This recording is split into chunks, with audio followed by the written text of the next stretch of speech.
चलो, law of equipartition of energy कहता है it is state that for a dynamical system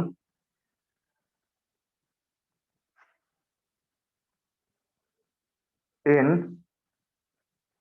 thermal equilibrium, अगर कोई डायनेमिकल सिस्टम है, डायनेमिकल सिस्टम मतलब जिसके मॉलिक्यूल चलते फिरते रहते हैं जैसे गैस, तो it is state that for a dynamical system in thermal equilibrium total energy is equally distributed among all degree of freedom and energy of each degree of freedom is half kBt। मतलब ये कह रहा है कि अगर law of equipartition of energy कह रहा है कि अगर हमारे पास कोई सिस्टम है, उस सिस्टम को आप एनर्जी दे रहे हो, कैसा सिस्टम? डायनेमिकल सिस्टम जिसमें मॉलिक्यूल चलते फिरते रहते हैं। अगर कोई डायनेमिकल सिस्टम है, उस डायनेमिकल सिस्टम में आप जो एनर्जी दे रहे हैं वो कैसी कंडीशन में? थर्मल इक्विलिब्रियम की बात हो रही है, थर्मल इक्विलिब्रियम की कंडीशन में, मतलब टेम्परेचर कांस्टेंट जब रहे। तो अगर आप किसी डायनेमिकल सिस्टम को एनर्जी दे रहे हैं तो वो जो एनर्जी होगी वो उसके जितने भी डिग्री ऑफ फ्रीडम होंगे सब में बराबर बराबर बटेगी। अगर 3 डिग्री ऑफ फ्रीडम है तो 3 हिस्सों में बटेगी, अगर 5 डिग्री ऑफ फ्रीडम है तो 5 हिस्सों में बटेगी, अगर 6 डिग्री ऑफ फ्रीडम है तो 6 हिस्सों में बटेगी, अगर 7 डिग्री ऑफ फ्रीडम है तो 7 हिस्से में बटेगी, और हर एक हिस्से को 1/2 kBt एनर्जी मिलती है। तो law of equipartition of energy कहता है कि किसी भी गैस के सिस्टम के लिए या डायनेमिकल सिस्टम के लिए जो कि थर्मल इक्विलिब्रियम में अर्थात टेम्परेचर कांस्टेंट है, तो आप जो टोटल एनर्जी दोगे वो हर एक डिग्री ऑफ फ्रीडम के लिए इक्वल जाएगी। अब इसको प्रूफ करते हैं, ये इंपॉर्टेंट टॉपिक है, इंपॉर्टेंट लिख दे रहा हूं। प्रूफ एज, अब देखना जो टॉपिक है ना बड़े ध्यान से देखना, एवरेज काइनेटिक एनर्जी पर मॉलिक्यूल बराबर 3/2 kBt। एवरेज काइनेटिक एनर्जी पर मॉलिक्यूल बराबर 3/2 kBt, जिसको आप कितना लिख सकते हो? हाफ स्मॉल m इंटू में सी स्क्वायर बराबर कितना हो गया? 3/2 kBt।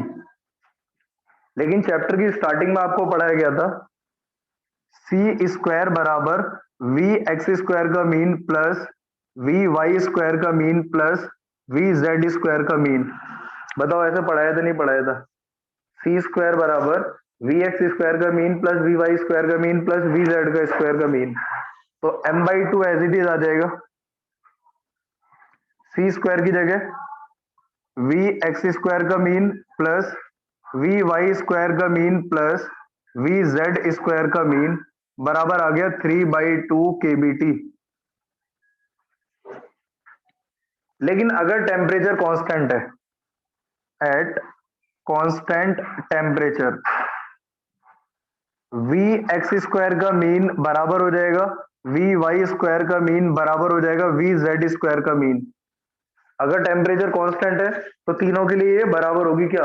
मतलब x वाली स्पीड, y वाली स्पीड और z वाली स्पीड। बिकॉज आपने पढ़ा है कि जो स्पीड ऑफ गैस है वो टेम्परेचर पर डिपेंड करती है। अगर टेम्परेचर सेम है तो इसका मतलब स्पीड सेम रहेगी यहाँ पे। अब यहाँ पर कितना हो गया? m/2 वी एक्स स्क्वायर का मीन प्लस वी वाई की जगह भी कितना? वी एक्स स्क्वायर का मीन, वी जेड की जगह भी कितना? वी एक्स स्क्वायर का मीन बराबर आ गया 3/2 kBt। 3/2 kBt।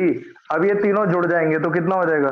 3/2 m इंटू में वी एक्स स्क्वायर का मीन बराबर 3/2 kBt।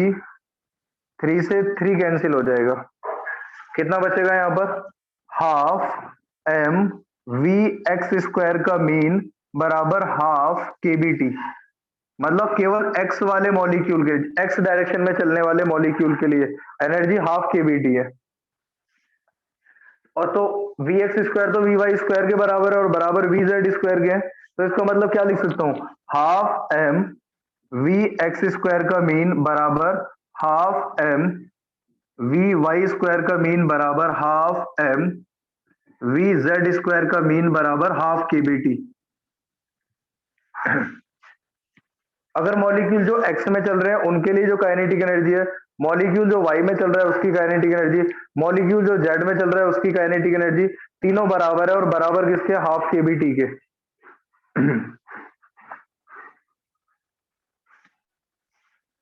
ये जो एनर्जी आई है इस एनर्जी को आप बोलेंगे क्या, एवरेज काइनेटिक एनर्जी पर मॉलिक्यूल, एक मॉलिक्यूल की पर डिग्री ऑफ फ्रीडम के, एक डिग्री ऑफ फ्रीडम के लिए एवरेज काइनेटिक एनर्जी पर मॉलिक्यूल पर डिग्री ऑफ फ्रीडम, नई चीज आ गई है, एवरेज काइनेटिक एनर्जी पर मॉलिक्यूल पर degree of freedom half K B T होता है, एवरेज काइनेटिक एनर्जी पर मॉलिक्यूल पर degree of freedom half K B T होता है,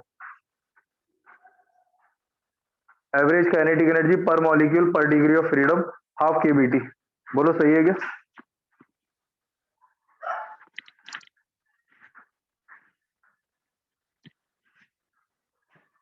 इसका स्क्रीनशॉट ले लो, पेज नंबर 8 हो गया। और आज के लिए इतना ही, अगली क्लास में नेक्स्ट पूरा चैप्टर कंप्लीट हो जाएगा आधे पौने घंटे के अंदर। स्क्रीनशॉट ले लो जल्दी। और जिनकी फीस यार सबकी रह ही रही है, मुझे फीस तो पे कर दो ना। वरुण, विशाल, परिमा, खुशी, ऐसा तो मत करो, देखो इतना रेट मत करो, थोड़े दिन की मजबूरी होती है सबकी, पूरा ही तुम लेट करोगे तो कैसे चलेगा। स्क्रीनशॉट ले लो, है ना। बाकी नए चैप्टर, नया टॉपिक अगली क्लास में, ठीक है बच्चों। चलिए चलिए, थैंक यू सभी को, मिलते हैं कल।